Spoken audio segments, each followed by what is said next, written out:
Hello student, this is the second class of chemistry. Now we will start the solution chapter. There we have one question, first question, that is the binary solution. A solution having the two constituents other than the solvents. That means binary solution का मतलब होता है दो ऐसे solutes which are present in a one solvent. Okay, दो solutes होना चाहिए और एक सॉल्वेंट में मिक्स होना चाहिए. ठीक है. Okay, next question is anti freeze solution. Anti freeze solution ethylene glycol. Ethylene glycol को एंटी फ्रीज सोल्यूशन कहा जाता है. That is the 35%. That means the ethylene glycol is mix to the solvent, that is the water, in which ethylene glycol present in 35% and the rest of the solvent, okay, which is used in a car for the cooling the engine.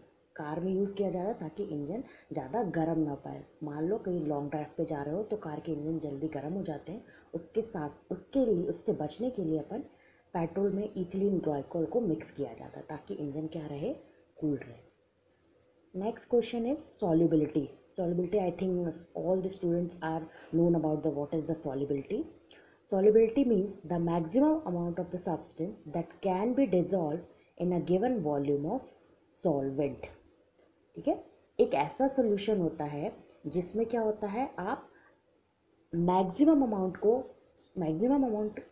solute को mix कर देते हो एक given volume of solvent, that means water.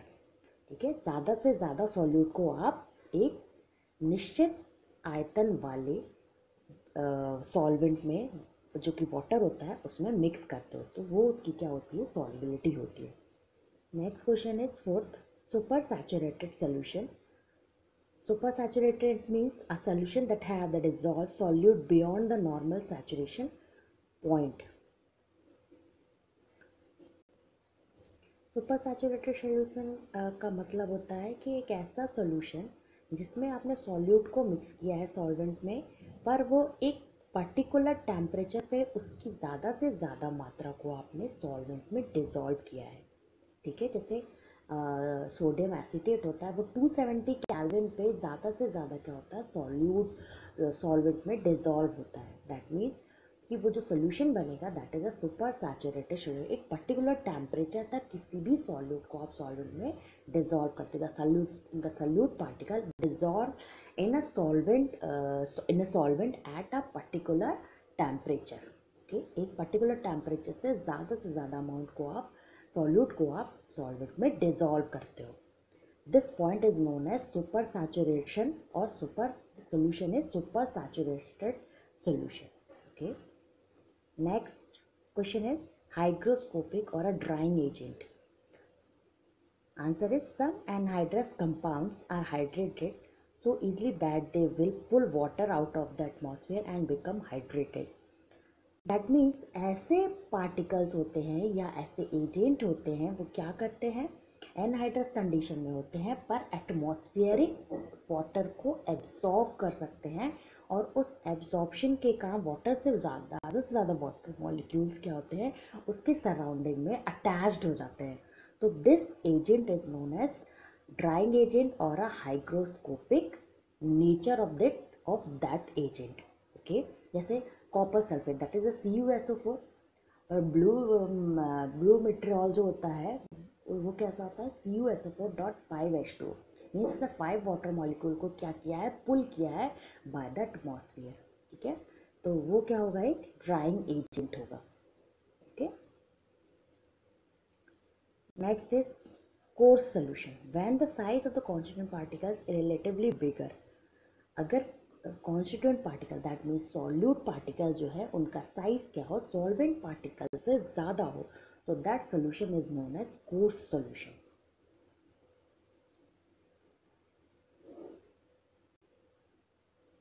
Next question is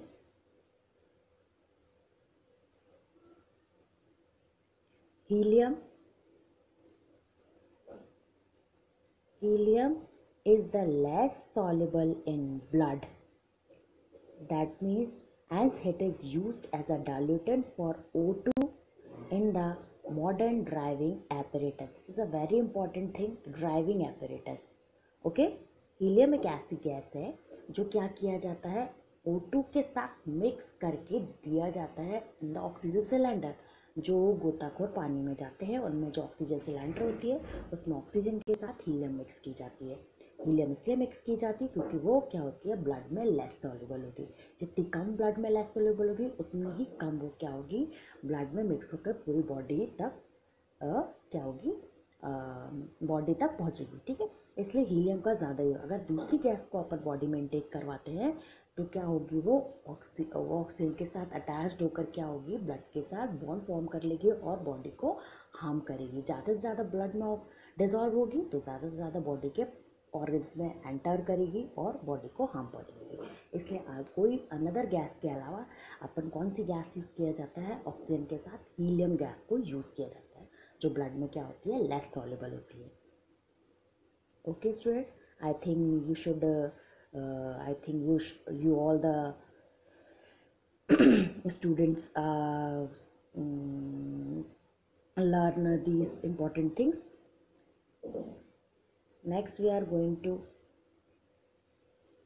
next question. Azeotropes are the having are binary mixture.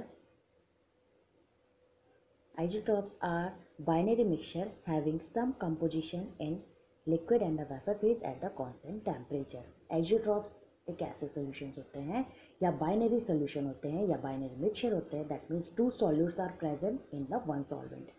Binary solution होते हैं azeotropes, पर इनमें special condition क्या है, ये सेम कॉम्पोजिशन रखते हैं in vapour and a liquid phase. That means अगर एजियोट्रॉप्स को आप गर्म करोगे, वार्म दोगे, हीट दोगे तो क्या होगा, वेपर में कन्वर्ट हो गया, मगर उनका कंपोजिशन जैसा लिक्विड स्टेट में बना था वैसा ही वेपर स्टेट में बना रहेगा, पर वो टेम्परेचर कैसा रहना चाहिए, कॉन्स्टेंट रहना चाहिए। Next question is solid solution. Solid solution, I think all the student known about the solution. Solute are dissolved in a solvent in a particular manner, that is the solution. But the solid solution, a solid in solute are the present in a solid condition which mix to the solid solvent. Okay, solid solvent में अगर solute को जो कि solid state में उसको mix करोगे तो वो solid solution होगा. That means alloys, ceramics, polymers और blends. एलॉयज जो बनाए जाते हैं उसमें दोनों ही क्या होता है, दोनों ही मॉलिक्यूल जो होते हैं वो सॉलिड स्टेट में होते हैं और दोनों को ही टेम्परेचर देकर अपन मेल्टिंग स्टेट में लाते हैं, that is strict liquid state, और फिर उनको क्या किया जाता है, मिक्स किया जाता है। तो दोनों ही सोल्यूशन, दोनों को आपने लिक्विड स्टेट में कन्वर्ट किया, दैट मीन सोल्यूशन, पर वो सॉलिड स्टेट में थे, इस कारण से उसको सॉलिड सोल्यूशन बोलेंगे। Next at the last question is electronegativity. Electronegativity difference used for the determination of polarity.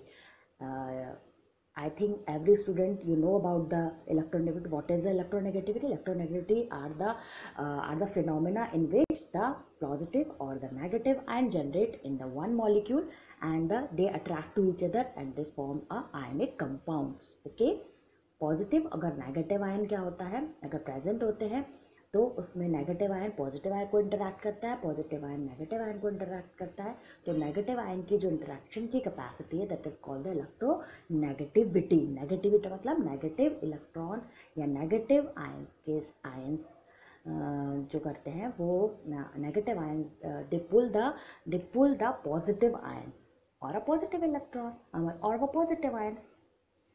तो दैट दिस पुल, जिस तरह की पुलिंग की जाती है उसको अपन क्या कहते हैं, इलेक्ट्रोनेगेटिविटी कहते हैं. इलेक्ट्रोनेगेटिविटी का जितना ज़्यादा डिफरेंस होगा उतना ही ज़्यादा मॉलिक्यूल में क्या आएगी, पोलैरिटी आएगी. ओके, जैसे आप जानते हैं H+ आयन और OH- ion, they are attract to each other and they will form the water molecule in which they are the H+ ion and OH- ion interact to each other. That means H1 or OH- ion, they have the polar molecule.